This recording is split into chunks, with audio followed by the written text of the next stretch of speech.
Dans les prochains épisodes de Plus belle la vie, Laetitia va devenir professeure des histoires géo à Skoto.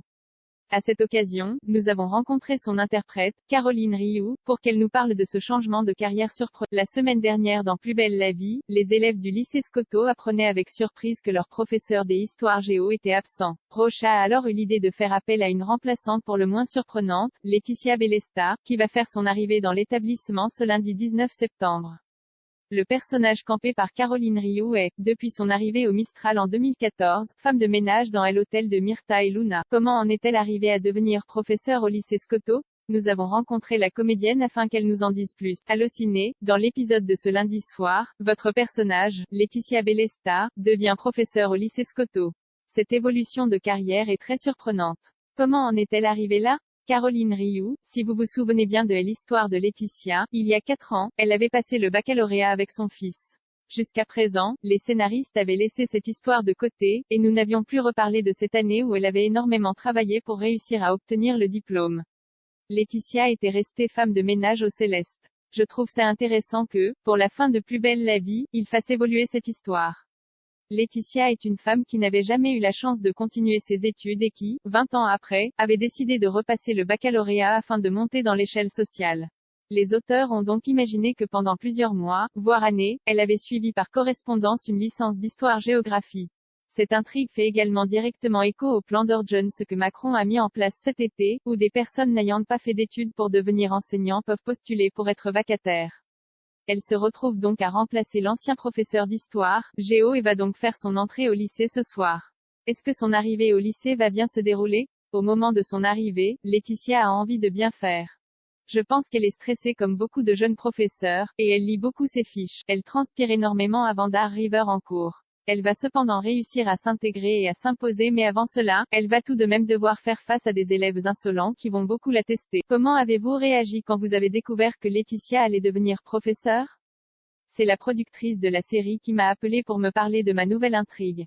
Et quand elle m'a annoncé que Laetitia allait devenir professeure, j'étais assez surprise, et je ne comprenais pas comment les scénaristes allaient justifier cela. Quand nous recevons les textes, nous n'avons pas les intrigues en intégralité.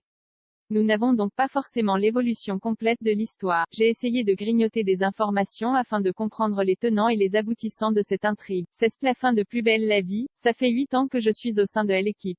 Je trouve ça super que mon personnage, après avoir passé son bac, puisse avancer en tant que femme. Elle a perdu son mari, elle est toujours avec son fils et je trouve qu'elle prend ici une belle revanche sur la vie. C'est une belle évolution du personnage. Bien sûr la série s'arrête donc nous n'aurons pas la possibilité de développer cette histoire, mais cela permet d'ouvrir le champ des possibles.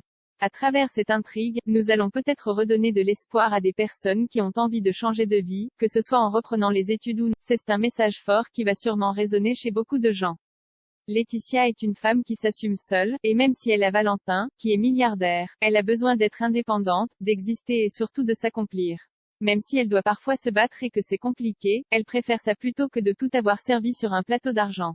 En mai dernier, nous apprenions que Plus belle la vie allait tirer sa révérence après 18 ans à l'antenne. Comment avez-vous réagi en apprenant l'arrêt de la série? Et comment envisagez-vous l'après? J'ai forcément mal pris la nouvelle. Mais, en même temps, c'est une série qui a vu le jour il y a 18 ans. Elle a ouvert énormément de portes. Ça ne fait donc pas plaisir d'apprendre une telle nouvelle, mais je me dis qu'une série comme celle-là n'a pas non plus vocation à durer indéfiniment. Toutes les personnes qui sont sur Plus belle la vie en tant que personnages récurrents ont une chance incroyable de pouvoir travailler très régulièrement.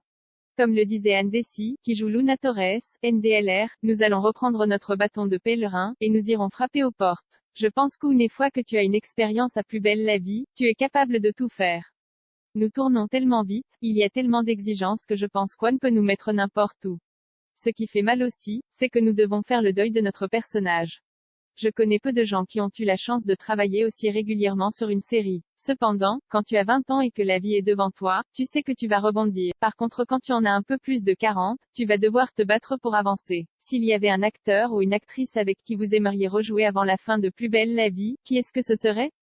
Plus belle la vie va s'achever sur un prix. Nous allons être très nombreux et très mélangés. Je vais donc pouvoir côtoyer de nombreux autres comédiens. J'ai aussi eu la chance, avec cette nouvelle intrigue, de donner la réplique à des partenaires avec lesquels je n'avais jamais travaillé. Par exemple, par le passé, je n'avais tourné qu'une ou 2 fois avec Charles Schneider, qui joue Claude Rocha. Avec cette intrigue, nous avons eu beaucoup de scènes ensemble. J'ai pu également travailler avec les jeunes. J'étais d'ailleurs très stressée de jouer avec eux, parce que je ne savais pas comment ça allait se passer. Quand on y pense, ça fait des années que je suis dans une sorte de routine, c'est toujours mon fils Kevin, c'est le Céleste etc.